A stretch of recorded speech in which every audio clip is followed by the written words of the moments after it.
નમસ્કાર.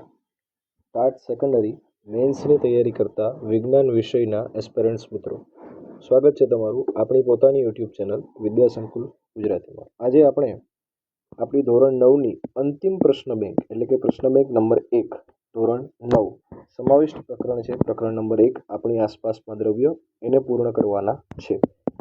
તો ફટાફટ સમય ન બગાડતા આપણે આપણી પેટર્ન મુજબ કોમેન્ટ સેક્શનની અંદર હેશટેગ એજસ લખીએ, વિડીયોને લાઈક કરીએ. હવે આપણે લેક્ચર શરૂ કરીએ છીએ. ચાલો, તમામ પીડીએફ મિત્રો જે આપણી પ્રશ્ન બેંકો છે એની તમામ પીડીએફ તમને ટેલિગ્રામમાં મેક્સ ટુ મેક્સ સન્ડે સુધીમાં મળી જશે, તો ખાસ મેળવી લેવી. ચાલો શરૂ કરીએ. નીચે આપેલા બહુવિકલ્પિક પ્રશ્નો છે એને આપણે જોઈએ. પ્રશ્ન ક્રમાંક 1 છે, પ્રાચીન વિચારધારા મુજબ નીચેનામાંથી કયો પદાર્થનું વર્ગીકરણ નથી? તો છોડ. 298 કેલ્વિન તાપમાને પાણીની ભૌતિક સ્થિતિ શું હશે? તો એ હશે પ્રવાહી. એનું કારણ છે કે 298 કેલ્વિન છે એના ડિગ્રીમાં લઈ આવો તો જવાબ આવશે 25 ડિગ્રી સેલ્સિયસ, જે ખરેખર આપણું ઓરડાનું તાપમાન જ થાય.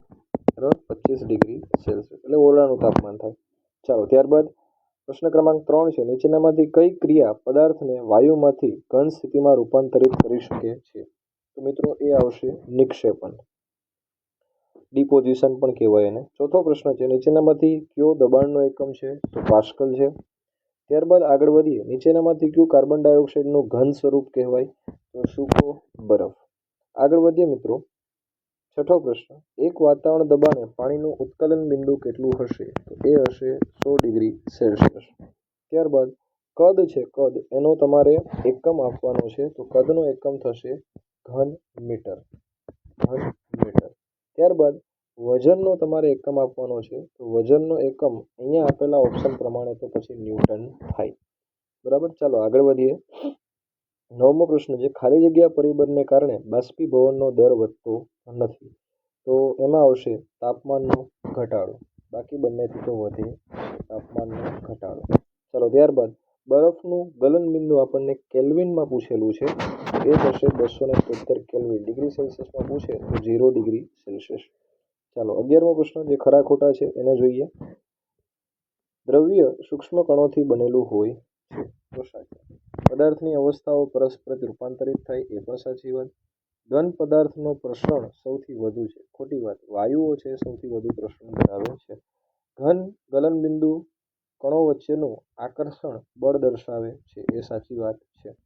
અને 15મો પ્રશ્ન, પ્રવાહીનો આકાર ચોક્કસ હોય છે? આકાર માત્ર ઘનનો ચોક્કસ હોય છે. હા, પ્રવાહીનું કદ નિશ્ચિત હોય એવું કહી શકાય. ચલો, ત્યારબાદ નીચે પ્રશ્નો આપેલા છે એના તમારે ટૂંકમાં જવાબ આપવાના છે. હવે અહીંયા તમે જુઓ તો દ્રવ્યના કણોની કોઈ પણ બે લાક્ષણિકતા કીધી છે, તો દ્રવ્યના કણો વચ્ચે ખાલી સ્થાન કે અવકાશ હોય એક આપી શકો. એ બીજું કહી શકો કે દ્રવ્યના કણો સતત ગતિશીલ હોય છે. ચાલો, એના પછીનો પ્રશ્ન છે, ઘન પદાર્થના કોઈ પણ બે લાક્ષણિક ગુણધર્મો. એનો ચોક્કસ આકાર છે, સીમા અને કદ નિશ્ચિત છે, અદબનીય છે, દ્રઢ છે વગેરે. મિત્રો અહીંયા જે આપેલા પ્રશ્નો છે એમાં 3જા નંબરનો પ્રશ્ન આપણે જોઈએ. મહેશ ઉનાળામાં સુતરાઉ કપડાં પહેરવાનું પસંદ કરે છે, કારણ કે સુતરાઉ કપડાં એટલું છે ને પરસેવાનું ઝડપથી શોષણ કરી લે.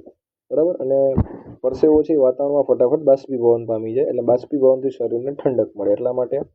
ચોથો પ્રશ્ન, ઘન અને પ્રવાહી વચ્ચેના તફાવત. હવે તમે આખું ટેબલ યાદ કરી લીધું હશે તો તમને યાદ હશે પ્રવાહી અને વાયુ વચ્ચેનો તફાવત.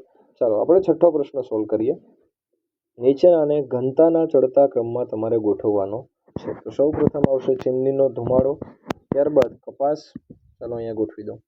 ચીમનીનો ધુમાડો, એનાથી ઓછું કપાસ, એનાથી લેસ ધેન પાણી, અને એનાથી પછી મધ. આવી રીતના ક્રમમાં ગોઠવી શકાય છે.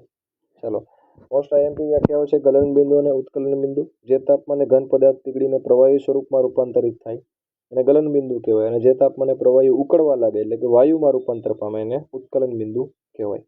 ચાલો, ગલન બિંદુ અને ઉત્કલન બિંદુની તફાવત કીધો તો બેમાં તો પહેલા વ્યાખ્યા આપી દેવાની ફટાફટ. અને બરફ માટે 0 ડિગ્રી સેલ્સિયસ છે અને વાયુ માટે 100 ડિગ્રી સેલ્સિયસ, પ્રવાહી માટે એવું લખી દેવાનું ઉત્કલન બિંદુમાં. ચાલો, પછી પ્રસરણ અને ગલનગુપ્ત ઉષ્મા સમજાવવાની છે. ગલનગુપ્ત ઉષ્મા મોસ્ટ આઈએમપી છે. બરાબર, હવે આગળ વધીએ નેક્સ્ટ પ્રશ્ન તરફ, સેક્શન બી. તો આપણને એવું કીધું છે નીચા તાપમાને રહેલા કોઈપણ પ્રવાહીને ઊંચું દબાણ આપીએ તો આપણે દ્રવ્યની કઈ સ્થિતિ મેળવીશું? પ્રવાહીને ઊંચું દબાણ આપીએ તો આપણે એની ઘન સ્થિતિ મેળવીશું. ત્યારબાદ આપણી આસપાસ કાર્બન ડાયોક્સાઇડ સામાન્ય રીતે કઈ અવસ્થામાં હોય? વાયુ અવસ્થામાં, ગેસ અવસ્થામાં હોય છે. વાયુ પદાર્થનું પ્રવાહીમાં રૂપાંતર થયા વિના જ સીધું ઘનમાં રૂપાંતરિત થવાની પ્રક્રિયાને શું કહેવાય? વાયુ પદાર્થનું સીધું પ્રવાહીમાં, તો એને નિક્ષેપણ કહેવાય. શું કહેવાય? નિક્ષેપણ. ત્રીજો પ્રશ્ન. ચોથો પ્રશ્ન છે, કાર્બન ડાયોક્સાઇડ વાયુના ઘન સ્વરૂપને કયા નામે ઓળખવામાં આવે? ઉપરનો MCQ અહીંયા બેઠો કીધો છે સૂકો બરફ. ચાલો, ત્યારબાદ પ્રવાહી અને વાયુ બંનેમાં સમાન હોય તેવો એક ગુણધર્મ, તો બંને તરલ છે. તરલતા, ફ્લુઇડિટી, વહનશીલતા. ચાલો, છઠ્ઠો પ્રશ્ન. ઓરડાના તાપમાને ધાતુની ઘંટડી ઘન હોય છે, આ હકીકત સાબિત કરતું એક કારણ આપો. તો ભાઈ, ઓરડાના તાપમાને ધાતુની ઘંટડી ચોક્કસ આકાર કે કદ જાળવી રાખે છે. એનું કારણ છે કે એ અદબનીય છે, માટે તે ઘન છે, એટલા માટે.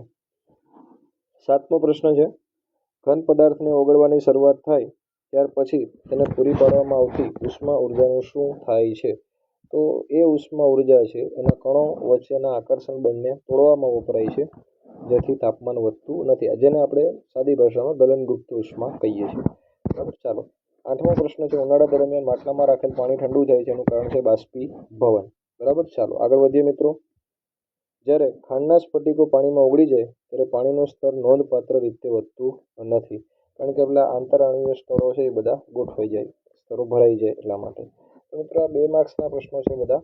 1 માર્ક્સમાં એનો જવાબ નથી, એટલે હું ફટાફટ આ પ્રશ્નો તમારા ઉપર છોડું છું. તમે એક વખત આને સ્ક્રીનશોટ લઈ અને જાતે લખવાનો પ્રયત્ન કરજો, જેથી તમારું પણ ખાસ રિવિઝન થશે. ચાલો, હવે હું નીચે જઉં છું સેક્શન સી તરફ. કેટલાક પદાર્થો તેમના કણો વચ્ચેના આકર્ષણના વધતા ક્રમમાં ગોઠવાયા છે, તેમાંથી કયો વિકલ્પ યોગ્ય ગોઠવણ રજૂ કરે છે એ તમારે જણાવવાનું છે. તો આ રહ્યું N2 વાયુ, પાણી અને લોખંડ. વધતા ક્રમ કીધું એટલા માટે. ત્યારબાદ નીચેનામાંથી સાચું વિધાન છે એ પસંદ કરવાનું છે. તો પ્રવાહી અવસ્થામાંથી પસાર થયા વિના ઘનનું વાયુમાં રૂપાંતર અને ઉદ્ધોપાતન, આ જ સાચું વાક્ય છે. ચાલો, ત્યારબાદ આગળ વધીએ. ત્રીજો પ્રશ્ન આપણને પૂછ્યો છે, ઠંડા ગ્લાસ ભરેલા પાણી 5 ડિગ્રી સેલ્સિયસની સપાટી પર આ બાષ્પીભવનની ઘટના છે. 1 મિનિટ. કઈ ઘટનાને કારણે ટીપા બાજે છે? ઓકે, આ સંઘનનની ઘટના છે, માફ કરજો. ચાલો, ત્યારબાદ ચોથો પ્રશ્ન છે, વાયુને પ્રવાહીમાં રૂપાંતરિત કરવા માટે નીચેનામાંથી કઈ સ્થિતિ સૌથી વધુ અનુકૂળ છે? કઈ સ્થિતિ સૌથી વધારે અનુકૂળ છે? તો ઊંચું દબાણ અને નીચું તાપમાન. ચાલો, ત્યારબાદ આગળ જોઈએ. 5મો પ્રશ્ન, નીચેનામાંથી કયો વાયુનો ગુણધર્મ નથી? મિત્રો, ચોક્કસ આકાર વાયુ ધરાવતા નથી, આ જ એનો ગુણધર્મ નથી. બરાબર. ચાલો, આગળ વધીએ. છઠ્ઠો પ્રશ્ન છે, બાષ્પીભવન ગુપ્ત ઉષ્માની વ્યાખ્યા તમારે આપવાની છે, જે ટેક્સ્ટબુકમાં આપેલી છે. એક વાતાવરણ દબાણે અને ઉત્કલન બિંદુ જેટલા તાપમાને 1 કિલોગ્રામ પ્રવાહીને વાયુ અવસ્થામાં રૂપાંતરિત કરવાની જરૂરી ઉષ્માને. બરાબર. ચાલો, ત્યારબાદ 7મો પ્રશ્ન છે, એક વાતાવરણીય દબાણે 173 ડિગ્રી સેલ્સિયસ તાપમાનનું પ્રવાહી સ્થિતિમાં હશે. તો ના મિત્રો, આ 173નો મતલબ થઈ ગયો 100 ડિગ્રી સેલ્સિયસ. તો એ એના કરતાં વધુ તાપમાન, એટલે એ વાયુ સ્વરૂપમાં હોય, એટલે આ વાક્ય ખોટું આવશે. ચાલો, ત્યારબાદ આગળ વધીએ. 8મો પ્રશ્ન, ખાલી જગ્યા ભરો. કણો વચ્ચેનું આકર્ષણ બળ શેમાં વધારે હોય? તો ઘનમાં વધારે હોય. ચાલો, ત્યારબાદ મિત્રો આગળ વધીએ. 9મો પ્રશ્ન, જ્યારે બર્નર દ્વારા ઉકળતા પાણીને સતત ગરમ કરવામાં આવે ત્યારે પ્રક્રિયા દરમિયાન પાણીનું તાપમાન બિલકુલ વધતું નથી. તો આ વાક્ય સાચું છે. ગલનગુપ્ત ઉષ્મા યાદ કરો. ત્યારબાદ 10મો પ્રશ્ન છે, પદાર્થની ખાલી જગ્યા સ્થિતિ ચોક્કસ આકાર અને કદ ધરાવે છે. તો ઘન આવશે એમાં. ત્યારબાદ 11મો પ્રશ્ન, નીચેનામાંથી કઈ સ્થિતિમાં હાઇડ્રોજન વાયુના અણુઓ વચ્ચે અંતર વધશે? તો સી આવશે. હાઇડ્રોજન વાયુના પાત્રના કદમાં વધારો થતાં એમના અણુ વચ્ચે અંતર વધે. ચાલો, ત્યારબાદ 12મો પ્રશ્ન જોઈએ મિત્રો. નીચેના પદાર્થોને તેમના કણો વચ્ચેના આકર્ષણ બળના વધતા ક્રમમાં ગોઠવાયેલા છે, સાચું કે ખોટું? ઓક્સિજન, પાણી અને ખાંડ. સાચું. ત્યારબાદ વાયુ, પ્રવાહી તો ઘન થઈ ગયું, સાચું. 13મો પ્રશ્ન છે, જ્યારે રસોડામાં ખોરાક રાંધવામાં આવતો હોય ત્યારે તેની સુગંધ આપણા સુધી આવે છે, આ કઈ વિશિષ્ટ ઘટના છે તમારે જણાવવાનું છે? તો દ્રવ્યના કણો સતત ગતિશીલતા અને પ્રસરણનો ગુણધર્મ ધરાવે છે, એ આ છે. એક એક તરવૈયો સ્વિમિંગ પુલમાં પાણીમાંથી પસાર થવા સક્ષમ છે. આ દ્રવ્યની કઈ લાક્ષણિકતા છે? તો કે દ્રવ્યના કણો વચ્ચે અવકાશ છે. દ્રવ્યના કણો વચ્ચે અવકાશ હોય તે. આકર્ષણ નબળું. શિયાળો પૂર્ણ થયા પછી આપણે ઊનના કપડામાં નેપ્થેલિનની ગોળીઓ રાખીને પેક કરીએ છીએ. સમય જતાં ગોળીઓ કદમાં નાની થતી જાય. આ કઈ પ્રક્રિયા છે? ઉદ્ધોપાતન, સબ્લિમેશન. ચાલો આગળ વધીએ. ત્યારબાદ ફકરા આધારિત ઉત્તરો આપવાના છે. બરાબર, ફટાફટ. આ માટે જવાબદાર ઉપરનો ફકરો વાંચશો તો જવાબદાર ઘટના કઈ છે? તો એ પ્રસરણ આવશે. બીજો પ્રશ્ન છે, પદાર્થના કણોની આ અવલોકન સાથે સંકળાયેલી લાક્ષણિકતા તમારે ઓળખવાની છે. તો દ્રવ્યના કણો છે એ સતત ગતિશીલ હોય છે, એ આનો જવાબ આવશે. ત્રીજું, પ્રવાહી એ પદાર્થની એવી સ્થિતિ છે જેમાં કણો માત્ર નબળા આકર્ષણ બળને કારણે ગતિશીલ હોય છે. સાચી વાત. દ્રવ્યના કણો સતત ગતિશીલ હોય એ બતાવતી એક પ્રવૃત્તિ તમારે કરવાની છે. ચેપ્ટરની શરૂઆતમાં જ એક પ્રવૃત્તિ આપેલી છે પ્રસરણ દર્શાવતી. બરાબર, ચાલો એ તમારે કરવાની.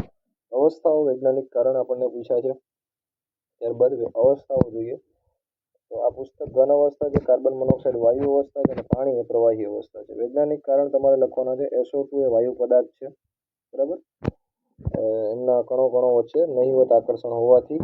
પછી E તે ઘન પદાર્થ છે, સૌથી વધારે આકારમાં ફિક્સ છે, અને કણો વચ્ચે આકર્ષણ સ્ટ્રોંગ છે, અદબનીય છે. વનસ્પતિ તેલ પ્રવાહી છે, વહી શકે છે, તરલ છે. બરાબર, એવું બધું. ચાલો, નીચેનામાંથી કયું દ્રવ્ય છે અને શા માટે? તો નારંગીનો રસ પણ દ્રવ્ય છે, સ્વાદિષ્ટ ખોરાક છે એ પણ દ્રવ્ય છે, અને હકારાત્મક વિચારસરણી એ દ્રવ્ય નથી, એ માત્ર લાગણી છે. બરાબર, ચાલો આગળ વધીએ. સેક્શન ડી તરફ. નીચેનામાંથી કઈ પરિસ્થિતિમાં પાણીનું બાષ્પીભવન વધારે થશે? તો પાણીના તાપમાનમાં વધારો કરતા. પાણી ભરેલા એક પ્યાલામાં 1 ચમચી મીઠું નાખીને હલાવતા તેના સ્તરમાં શું ફેરફાર થાય? એમાં કોઈ ફેરફાર થશે નહીં.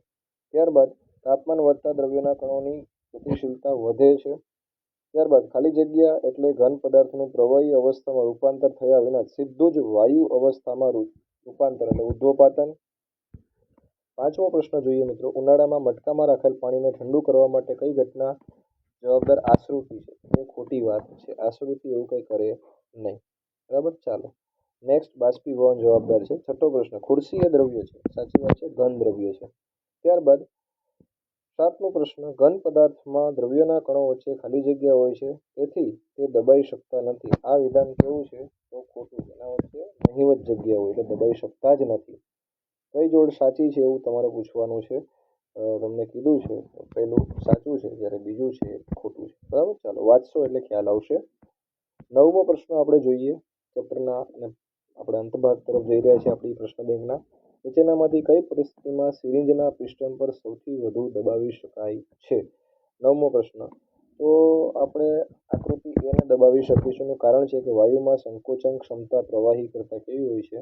વધારે હોય છે. જો અહીંયા પાણી ભરેલું છે ને અહીંયા વાયુ ભરેલું છે, એટલે આને વધારે દબાવી શકાય અને એના કરતાં ઓછું દબાવી શકાય. ઓકે, ચાલો આગળ વધીએ. 10મો પ્રશ્ન છે, કોઈ પણ દ્રવ્યની અવસ્થામાં થતા પરિવર્તન દરમિયાન તેનું તાપમાન શા માટે અચળ રહે છે? તો એની આપણે જે ગુપ્ત ઉષ્મા છે એના વિશે વ્યાખ્યા લખીશું એટલે જવાબ મળી જશે. ચોથો પ્રશ્ન અને અંતિમ પ્રશ્ન જોઈ લઈએ મિત્રો આપણે. નીચેની પરિસ્થિતિઓમાં બાષ્પીભવનના દરમાં કેવો ફેરફાર થાય? આમાં બાષ્પીભવન વધે, આમાં બાષ્પીભવન વધે, આમાં બાષ્પીભવન ઘટે, અને અંતિમ છે એમાં પણ બાષ્પીભવન વધે. બરાબર, ચાલો આગળ વધીએ. બીજો પ્રશ્ન છે, નીચેના વિધાનોની તમારે વૈજ્ઞાનિક સમજૂતી આપવાની છે. હમણાં ઉપર આપણે એક વખત આપી ગયા છે, તેમ છતાં ફરી આપી દઈએ. બરાબર, બસ આ બધા પ્રશ્નોના વૈજ્ઞાનિક કારણો તમારે આપવાના છે. મિત્રો અહીંયા આપણે આપણા આ પ્રશ્ન